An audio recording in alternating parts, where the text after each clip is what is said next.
Chapter 29. Who are you, Anastasia? The ship was waiting for me at Surgut.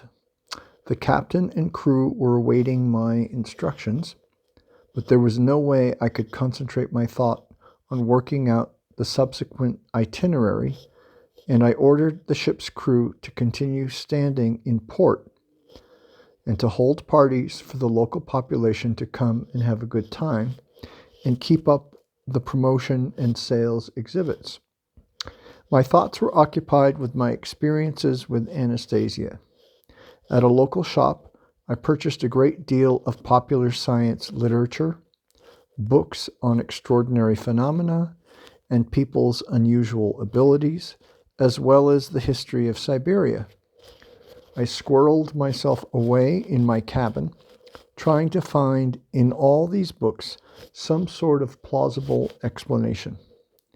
In addition, I wondered whether Anastasia's shouting of "I love you, Vladimir," in her attempts to help the village girl could really have engendered in her a feeling of love for me.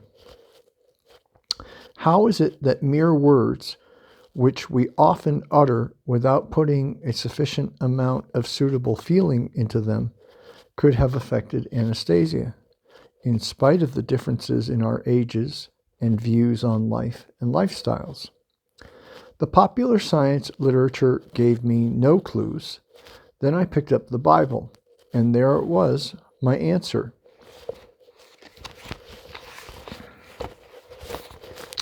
At the very outset of the Gospel according to John, I read, quote, "In the beginning was the Word, and the Word was with God, and the Word was God."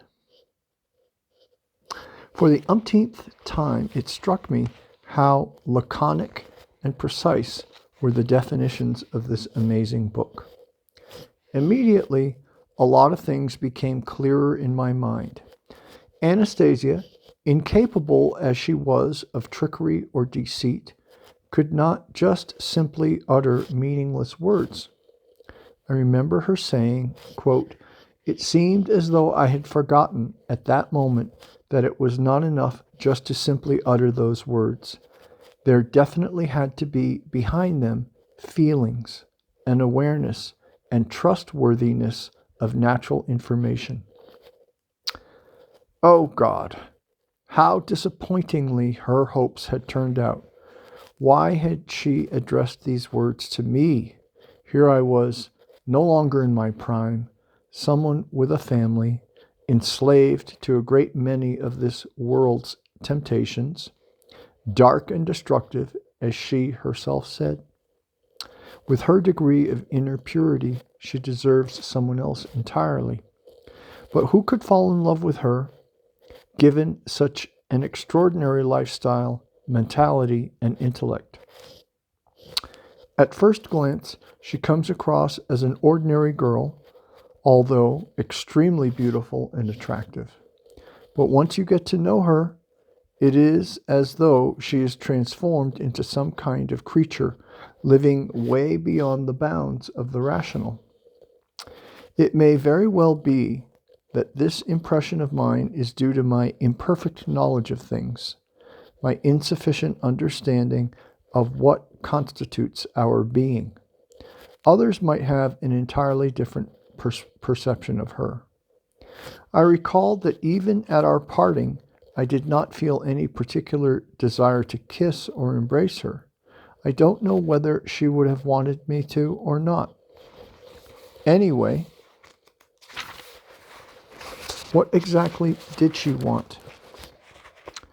I recalled her telling me of her dreams. What a strange philosophical bent her love had. Organize a fellowship of entrepreneurs to help them, write a book passing along her advice to people, carry people across the dark forces window of time.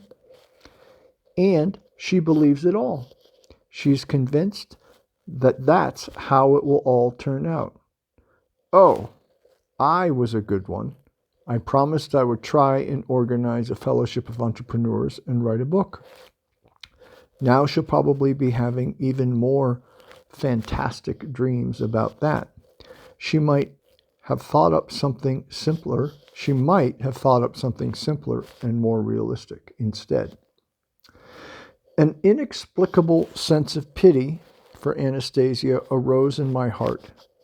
I could imagine her sitting there in her forest, waiting and dreaming that everything would work out that way in broad daylight. Fine, if she were simply content to wait and dream. But who knows? She may go beyond that and start taking steps on her own, focusing that ray of goodness of hers, expending the colossal energy of her heart, and believing in the impossible. And even though she showed me what she could do with her ray and attempted to explain to me how it works, somehow my consciousness still couldn't accept it as something real. Judge for yourselves, dear readers. In her own words, she aims her ray at a person, illuminates this person, this man, with an invisible light, and imparts to him her feelings and aspirations towards goodness and light. Quote, no, do not just think that I am interfering with a person's mental makeup, that I am violating his heart and mind, unquote, I remember her telling me.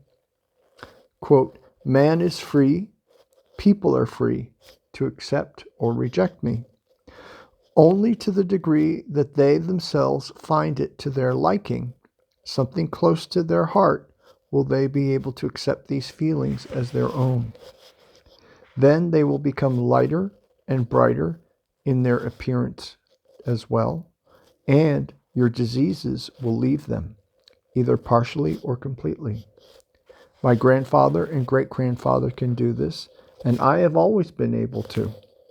Great-grandfather taught me when he played with me in my childhood, but now my ray has become many times stronger than grandfathers and great-grandfathers, because in me has been born that extraordinary feeling called love. It is so bright and clear and even a little fiery. There is such a lot of it, and I want to share it. With whom, Anastasia? I had asked. With you, with others, with anyone who can accept it. I want everyone to experience good. When you begin to do what I have dreamt of, I shall bring many of these people to see you, and together you... Remembering all this, picturing her in my mind, I suddenly realized that I couldn't help but carry out, at least try to carry out, her wishes. If I didn't, I would be tormented with doubt for the rest of my life, along with the feeling that I had betrayed Anastasia and her dream. Perhaps her dream wasn't all that realistic, but it was something she passionately desired. I made my decision, and the ship headed full steam for Novosibirsk. The unloading and disassembly of the exhibit equipment I left to my firm's executive director.